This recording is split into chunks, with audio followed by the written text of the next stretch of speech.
listener production. So there are 12 boxers who have been selected to represent Australia at the Paris Olympics this year. Tina Rahimi, she's one of them, and she's already made history without even stepping into the ring. The Sydney Sider is our first female Muslim boxer to make it to the Olympics. And Tina has a fascinating journey from a suburban makeup artist who took up boxing as a form of exercise and then very rapidly became a bronze medal winning boxer at last year's Commonwealth Games. She also entered the sport just at the time when the Boxing Association changed the rules to allow women who wear religious headwear to compete. And later in the show, we have the weekend list and some cracker tips in there on what to watch, do and eat. And we always love your pointers and reviews. And I'm actually on the hunt for a new book. I'm after something funny, quirky, light. So please send me your recommendations. Hit us up on Instagram.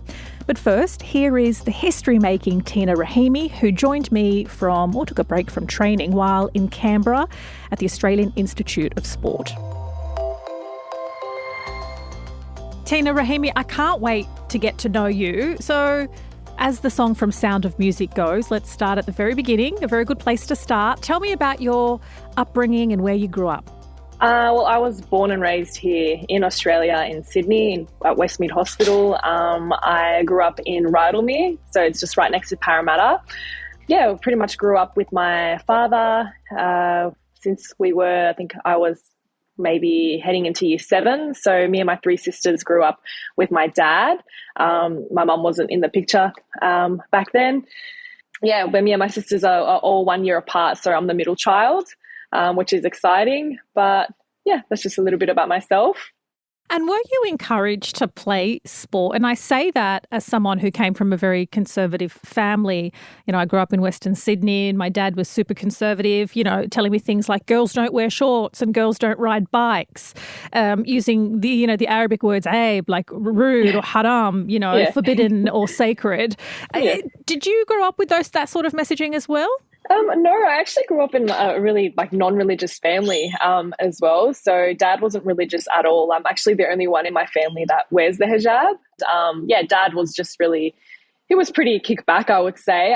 Encouraged us to play sport because my dad was actually a wrestler. He was, pretty much grew up wrestling his whole life, even had a wrestling gym in Sydney in Leichhardt. So he was really encouraging for us to play sport and stay fit. So he actually put my sisters into swimming, and I wasn't really a fan of swimming, so I wanted to do something different, and he put me into soccer.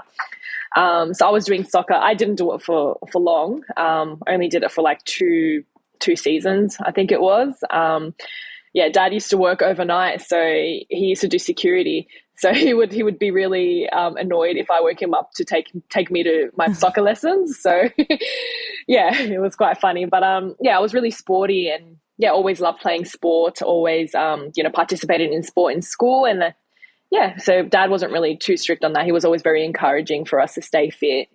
And you became a makeup artist, or you still are a makeup artist? Yeah, I took up makeup when I was, 21, a year before I started boxing, actually. I was always really into it. I loved taking care of myself. Even before I wore the hijab, I wore the hijab when I was 18 years old. I was always taking care of my hair, dyeing my hair different colors, doing my makeup, all the dramatic eyeliner in my eyes. And I was always really into it. And then I decided, if I'm really into this and this is a hobby for myself, why don't I start this as a career? As I was previously even doing my sister's makeup or my friend's makeup. So then I started doing that, but that's something that I've stopped due to boxing. Obviously, when you're a makeup artist, you have commitments in the future and you can't really dedicate or commit to doing those appointments because who knows what I have in store with boxing. So I had to completely give that up. So tell me about your introduction to boxing. Well, I started boxing when I was 21 as well. So it was in 2017 and it was pretty much just to get fit and try something new to help me lose a bit of weight. I was putting on a little bit of weight and I was going to the gym at the time, but I felt like the gym was really not doing it for me. Like, it just became repetitive. I didn't have like a personal trainer and I wasn't too sure what to do. So I was like, why don't I just try something that's good for cardio and I can get encouraged to, to go into each session and get fitter that way. So the girl that I was actually going to the gym with, I convinced her to come with me, and then we both started from there. And I honestly have not looked back since. So did you ever watch professional boxing before? And if so, like who did you follow? Who were you a fan of? I never actually watched any professional boxing. Like, the only person I knew was like the main boxers, which was Mike Tyson and Muhammad Ali. And I was always a fan of Muhammad Ali just because how he was as a person and just how he represented himself and how much faith he had in God. So I was always a fan of Muhammad Ali, but I never really was into watching it. I remember back when I was in school, in high school, we used to watch WWE. So that was something I was into, not really into, but I was just... every time I would see it on TV, I would just watch it. And yeah, I knew like John Cena and The Undertaker. And I always thought it was real and it was so cool until I found out it was fake. So I stopped watching it. But yeah, pretty much never really a fan of boxing or was never really into it until I started. That's when I really became a fan and started really realizing how much of a smart sport it is. It's not just about, hitting each other in the face. It's more about, it's like a chess game, which I really found interesting and which has kept me going, trying to figure it out every step of the way. So you go to a boxing class, you figure out you love it, and then what? Because it seems like a very fast turn to becoming a professional boxer. So I remember just loving my classes, and I actually started off doing women's only classes, and in those sessions I felt like I was getting the hang of everything quite quickly, and I just felt like my technique was catching up, and I was like, oh, why don't I just try like a fighters class? Let me see how that is. And that was a mixed class with other fighters who've competed before. I started doing that, and I started doing some sparring, so some physical contact, and sparring the other girls. I felt like I was really strong. Like, I felt like I wasn't afraid to go in to spar the other girls who had way more experience than me, and I just felt like I had no fear. I felt it within me.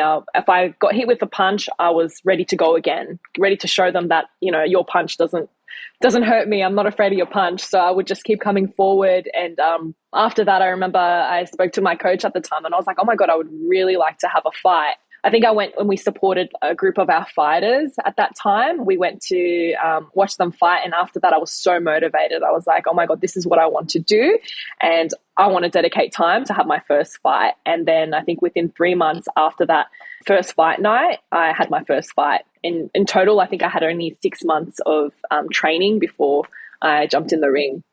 So what was the response from the boxing community and also your local community when you pivoted into Olympic-style boxing?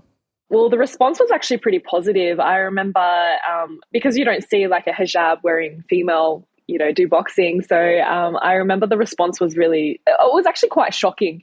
A lot of people wouldn't think that I was a fighter. Like, walking into the venue and then getting ready, I would have a lot of looks. People would be looking at me and just, I just remember getting a lot of looks, and I was really shy back then as well. I was like, oh, why is everyone looking at me like that? As I'm preparing, like, they would watch me on the pads, and you can just see them talking about me. And, when it's rare to see someone who doesn't look like someone else doing something, people just, you get a lot of stares. Might not be negative stares, but, there's all eyes on you, people trying to see, I wonder if she's actually any good. So I remember jumping in, I had my first fight, and I feel like there was a bit of a shock from the crowd because I was just going at it. I would say I think I dropped the girl 2 times in like the first round from memory. So I remember feeling really, really strong. And this is a girl that's the same weight as me. So yeah, I remember a lot of people came up to me and were like, wow, like, that was a really good fight. I think a lot of people did underestimate me, but I was so happy to go out there and show them, that I am strong and I'm willing to fight and to prove that I'm a good boxer, and I will be a good boxer. And just to give a bit of context, which may go in some way to explain the looks that you were getting, in 2017, the year that you began boxing, apparel restrictions were placed on female Muslim boxers. It wasn't until 2019 that the International Boxing Association changed its rules to allow Muslim boxers to wear the hijab. So do you think that contributed to why there were sort of confused and curious glances? Yeah, so when I started, I had my first fight in 2018. It was in February 2018, and we were competing in a different league of boxing. So this wasn't really to go for like any Commonwealth Games. This wasn't to go for the Olympics. So it was a different organization to what I'm competing in now. That was more for like if you wanted to turn professional, this is the kind of path that you take. And at that time, they weren't really too strict. And I remember when I was going to compete for the Commonwealth Games trials and competing under the Olympic style boxing, there was some questions about my hijab. And I remember the president of like Boxing New South Wales at a stage was like to me, "Oh, can you just send through photos of your hijab just so we can get that approved?" Which I found a little bit odd because I was like, oh, okay, I didn't know any of the laws or I didn't know anything about, my hijab. So I remember having my first like major competition under this new boxing league. It was like something called the Super 8. So it was like competing against other states. And he was like, just take some few photos. I remember I had to take a few photos to know if that's approved and if I'm allowed to box in my hijab. But I remember there was no issues and I was able to compete, and that would have been in 2019 when that law was approved.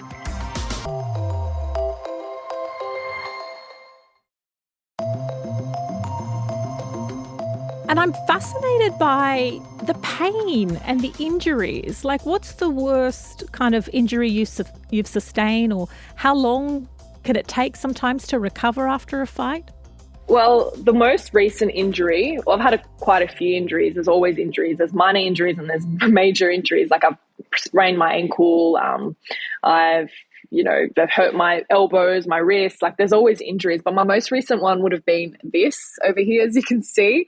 It was actually from sparring as well. It wasn't even from a fight. So I was sparring a girl from another gym and she wasn't wearing a headgear. Usually all boxers should be wearing headgear even during a sparring session. And I remember we both kind of, my headgear was a little bit higher than usual. And because she wasn't wearing hers, we kind of clashed heads. So her head went directly into my head, which split my eyebrow open. I had to get 6 stitches. From there. And it was annoying because I was supposed to be competing the week after in Italy. Like flights were already booked. We were leaving with the national team. And it's quite funny because I actually did end up competing 10 days after my stitches. Yeah, so I got approved from a doctor over there. It was healing really, really fast. Got my stitches taken out after 4 days. Was feeling really good. Ended up competing. Opened up again in the fight. And I was, you don't understand how upset I was. There's so much blood. With a brow bleed. Yeah. I was so dramatic. Like if I can get you my coach right now to tell you how dramatic I was, she would be explaining it to you and just laughing. Like it looked like someone died in the family or something. That's how much I was crying. From the pain or the frustration that you couldn't fight? No, it was just from the frustration because we were actually meant to be competing in Germany 2 weeks later. Like I could have just waited the extra 2 weeks, let that completely heal, and then have my proper competition in Germany. That was like the main competition.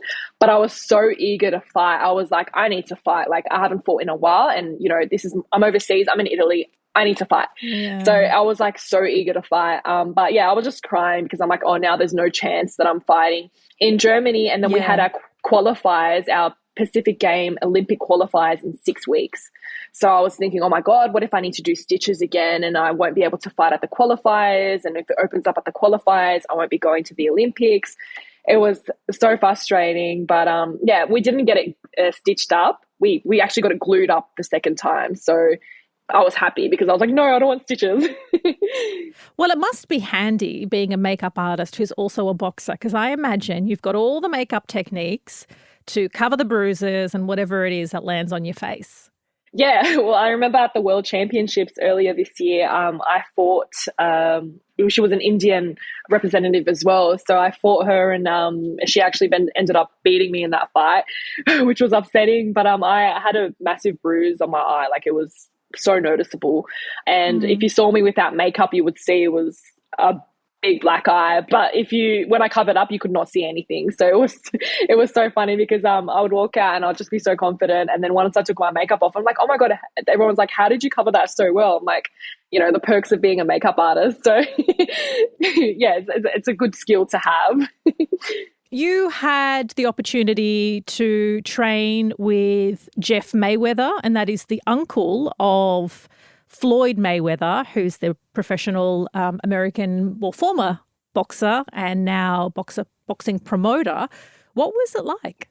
It was really good to go to America and have that experience with, the uncle of Floyd Mayweather, and having to meet his dad as well, Floyd Mayweather Sr. So it was just incredible just to be there and get that experience in. Not many people can go to America and work with some of the best in the world. So it was really nice to be there, and for him to compliment me, telling me that I'm strong. I think that's just like drilled into my head, knowing that I got a compliment from him as well. So it was, really early on in my career, it was just an amazing experience to be there. So you competed in last year's Commonwealth Games in the UK and you won bronze. So congratulations. And that was in the featherweight division of 57 kilograms. But the day before the fight, you discovered that the scales weren't in your favour. So what happened then? Oh, so I was going really well with my weight cut. I felt like I was, on top of it. I think I only had like 800 grams no, I think it was like 500 grams to lose based on my scales. And I knew just not eating or having like a little light meal the night before, I would be sweet. I don't know, something just happened. I was like, you know what, let me just test my scales. Let me just test my weight on someone else's scales. So I tested on my friend's scales, and I was 1.8 over the night before. Yeah. So, I was like, oh my gosh. And this is the first, like, if that happened to me today, that would kind of be like a normal scenario, because I'm kind of used to cutting that much now. It's like, I know the process and I've been through it before, but that was the first time that happened to me. So, I remember I had to get one of my female coaches, to sort of help me out, because I was clueless and I was just really stressing out on what to do. And I made my bathroom a sauna, pretty much. I had no access to the sauna. The saunas were mixed. So it was men and female, and I didn't want to go into there with clothes on. So we made my bathroom a sauna. We turned on the showers, closed off the bottom of the doors with towels, and put my sweatsuit on. Had my coach coming in there doing pads with me. So she was, me and her were just laughing, like, I can't believe I'm doing this. So the plan was to essentially sweat it out, which I imagine is something that boxers do. Yeah, so that was the plan. Like, there was no other way to do it. I remember actually before doing that, I completely forgot, I was suggested to do a bath. So it's when you sit in a hot bath, you pretty much just start sweating it out. So you don't actually have to do any sort of exercise. You just sit in there at a certain temperature, and then you just start sweating out water weight. I remember doing that, and it was the worst thing that I've ever done in my life. Like, after that, I think I'm traumatized from baths. I remember jumping in, and it was a little bit hot, and I jumped out, and I just felt incredibly dizzy. Like, I was really, really dizzy. I jumped out, and I had to like hold on to something, and I sat on the floor. I felt like vomiting. I was like, I don't want to do this. I don't want to do this anymore. I weighed myself. I think I only lost like 400 or 500 grams, and I still needed a kilo to lose by the next morning. And this was, I think, around 7, 8 p.m. I was like, how am I going to lose this extra kilo? I'm not jumping in that bath again. That's going to kill me. Like, I don't want to experience that again. Like, I've never experienced this feeling. So that's when we decided to use my shower as a sauna, and get my coach to come in and help me out. I think I did like an hour in there. Then we did it again the next morning at, I think, 4 a.m. I was up. I had to do my prayers at that time anyway. So I was up, checked myself. I think I was like still like 800 grams over. Had to do a pad session. So I was in and out, getting in and out of my sweatsuit as well, weighing myself consistently just to make the weight. So I just remember that being one of the first and horrible experiences that I've had. And you made the weight? I made the weight. Clearly made the weight. There's no option. Like for me, it's like, you're going to make the weight. Like, yeah. And it's important to point out that obviously you felt really uncomfortable with the bath experience, and then you were in the hands of a professional who supported you. And this in no way is something that you would recommend people try at home. No, definitely not. Like, I feel like if you're not under professional guidance to specifically use a bath, or if you've never done it before, I would not recommend doing it. Like the easiest way for me to cut weight now, just put a sweatsuit on and go out for a run or do a light session just to, lose that extra kilo by sweating it out. But using a bath or using a sauna, I've just had terrible experiences from that, and I would not do it again. There are the Olympics this year, which is huge. How are you feeling? I'm feeling really good, actually. I'm actually feeling very, very good. There is a lot of pressure. There is a lot of good competition, a lot of good people who have qualified. But I'm at the camp at the AIS here in Canberra, and we've got the former Olympic silver medalist here at my weight division. So I've been getting some sparring in with her, and then we've got another female who's one weight division heavier than me, but she's a 2-time Olympian from Sweden. She's here for some training as well. So I sparred her yesterday and I did extremely well against her. She's had like 185 fights or something like that, compared to someone like me who's had 36 fights. And it was some good, solid sparring. So I know that I'm at that level where I'm capable of medaling at the Olympics. So I'm feeling really good. And, there's 6 months to go, and there's little things that I can do to make myself become a better boxer. And I know that we can get there within the next 6 months. So I'm feeling really good and confident. And so you've already made history by being the first hijab-wearing Australian boxing at the Olympics. Do you feel that that's enough, or is that not what a competitive spirit is? Like, do you go there going, well, it's great that I'm here, I'm going to give it a good crack, or you go there with the mentality of I have to win? It's good to have, to be inspiring the next generation, and it's good to show people that anyone is capable of anything. But, at the end of the day, I'm not doing this for anyone but myself as well. Like, I know that I'm a role model now in the community, to a lot of Muslim women, and not just Muslim women, but women around the world, showing them that, anyone is capable. But at the end of the day, I've started doing this for me, and I'm going to be continuing to do this for myself as well. But obviously I just got to watch out what I do, and I want to be a good influence to myself and to everyone else around me. But at the end of the day, my goal is to go there and to win a gold medal at the Olympics. And I'm going to try to do whatever it takes. There's only 6 months to go, and that's going to fly. And I need to make sure that I do whatever it takes to be standing on that podium. And it's it would actually be a dream come true to be the first female to do it in history, to win a medal. No actual boxing female has won a medal at the Olympics yet for Australia. So for me to do that would just be an unreal feeling. So I need to make sure I do that. That's so exciting. I'll be watching, cheering you on, as I know a lot of other Australians will too. Thank you. I can't wait to be there and just to show everyone my skills and what I'm capable of, and hopefully excited to be standing on the podium and winning a medal for Australia.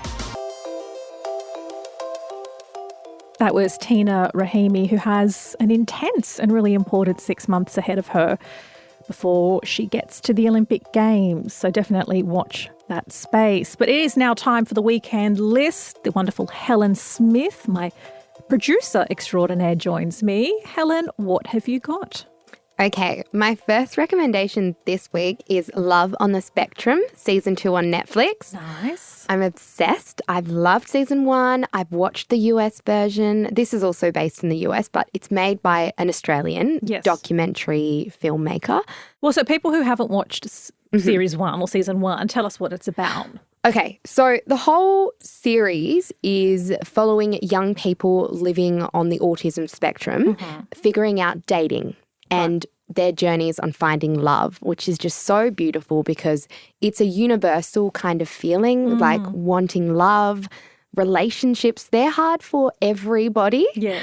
But I think this show does it in such a great educational, interesting way. It shines autism in a light that I don't think we really see that much. And this season 2 does the same thing. It's the same format. They're all searching for love, but we have a few new people in the picture. And my favorite person is Tanner. Okay. He is just gorgeous. He is the happiest, most beautiful soul, and he says his mission is to spread joy to others. And it sounds like he's doing it to you. Oh, he literally, I'm just like, Tanner. I'm like, I want Tanner. I'm like, where is he up to? What's happening on these dates? Look, one of the things I often hear from my friends with disability is that when it comes to the portrayal of people who live with disability, it can often be stereotypical or like inspo porn. Does it strike the right balance between being informative and entertaining but not being too exploitative? I think it does, because it does have people from all different aspects of the spectrum. I think there is sensationalism, there always will be, because it is entertaining at the end of the day, but they do it in a way where they have people on the spectrum of all different aspects. They have people, same-sex relationships, they have stereotypical relationships like men and female. Yep. But I think they do it in a way that's still educational, but at the end of the day it is going to be entertaining, because otherwise people wouldn't really get the hype or want to watch it as much. But no, I do think that's a really good thing to remember and stand out, because sometimes I feel like shows that focus on people living with disabilities can steer in the wrong way. But the way that this show is made, it does not give you that vibe. It's a very genuine reality of people trying to find love living on the spectrum. Well, speaking of reality, but a massive departure from nuance and education, my recommendation is Dubai Bling. I love Dubai Bling. It is so terrible and vacuous and capitalist, and I'm here for it and I love it. I especially need things that are light escapism, because my life is pretty heavy at the moment. And what I also love is, obviously I speak Arabic, and I love hearing the Arabic language in such a kind of mainstream way. I mean, the characters are pretty awful. Some of the characters are pretty awful. I love to laugh at their very first world problems, but also get to know them and see that, you know, sometimes you're a product of your environment and that environment might be warped and out of touch. Yes. But that there are universal struggles, people trying to figure out friendships and people trying to figure out their relationships and businesses, and trying to figure out which of the 3 cars their husband bought them they'll drive first. They'll drive Who is your first. favourite? Who is your favourite? Zena. Yes, I love her. Zena's my favourite. Oh, the drama. Okay. I love Zena. I don't want to spoil it, but yeah, I love Zena. And I just think it's fabulously trashy and just what I need. It's perfect. I love that show. I binged that real quick. And I wondered what it was like for someone who's a non-Arabic speaker. Obviously, there are the subtitles because they oscillate between English and Arabic. And so I was like, I wonder how a non-Arabic speaker responds to that. Got to admit, I was a bit confused because they started speaking English, and then at one point I didn't know that it was half in English, half in Arabic. And I kind of freaked out because I was like, hang on, what? Their mouths are not moving with the same words. And I was like, did I switch the settings or something? But no, I was like, oh my God, I'm an idiot. I was like, they're just speaking. But you're still watching and you're still interested? I still love it. Yeah. Oh my God. I think it just made it better because I was like, oh my God. The one thing I've taken away from that is every opening shot before an event, they do this massive, get out of the car, flick your hair. I love that slow-mo. And slow-mo walk. And I'm like, I'm going to try that the next time I walk into Coles. I want to do that walk. Yeah. And just see. I won't be walking out of my Porsche, but you know what? No. I'll be on foot, possibly just gotten off a scooter. Yeah. And I'll be jumping off the bus, tapping my Opal card, but you know what? Then I'm just going to do this one. and like walk in. And it'll be the same effect, I'm sure. I'm sure. Straight to the milk. Yeah. What else do you have this week? Well, my second recommendation, it's Saturday the 27th now. And yesterday was the 26th of January, which is a very tricky day for lots of First Nations people around Australia. So, and also I'm going to add, not only First Nations people, a lot of other people who are allies and who see how much hurt and division that date can cause. Yeah, completely. So I wanted to recommend SBS On Demand. They have a really good section called Always Was, Always Will Be. It's full of educational documentaries. It's full of entertainment series, dramas, but it's just showcasing Black excellence. And there are so many great shows and docos on there. And I just think, look, if you're wanting to kind of educate yourself a bit more, there's documentaries about musicians, about change makers, about land rights, about the history of First Nations people. And yeah, I think, you know, if you're feeling a bit overwhelmed this weekend, check it out, look at some resources and do that. And then the other good thing that I always like to do is there's a website called Pay the Rent, and you can donate as little or as much as you can. And it's just a part of paying the rent to First Nations people. So if you are inclined to do that, that's another recommendation I'd give. Yeah. Very good. And adding to that, I always think this is a good time of year to listen and to learn. And there are plenty of amazing Black voices. And I'm going to recommend a few to follow on Instagram. Tila Reid is fantastic. Yeah. Also the host of Listeners podcast Black Matters, Amy McQuire. You can follow her on either X or Instagram. She's an academic and author and an absolutely brilliant mind. Narelda Jacobs, who's a presenter at Network 10, is a dear friend of mine. And Antoinette Braybrook, not only does she have an excellent name, she also runs JIRA, which is a service, a domestic violence service in Victoria. So, you know, listen to amazing people in this space. Follow them. Try and open your mind and heart and just see where it takes you. Yeah. That is it for this week. Thank you so much for being with us and tuning in. It is always a pleasure hanging out with you. And if you want more of the Weekend Briefing, you can find us on the Listener app. You can download the Listener app in the App Store and you can follow us there. Otherwise, you can follow or subscribe wherever you get your podcast from. And why not give us a rating and a review for this fabulous interview with Tina Rahimi? And FYI, you can review and rate every episode. I also accept compliments any day of the week via the briefing Instagram, or you can go to my page. We will be back on Monday morning where the team will have the latest headlines straight to your headphones, along with some interesting interviews. Stay safe, everyone.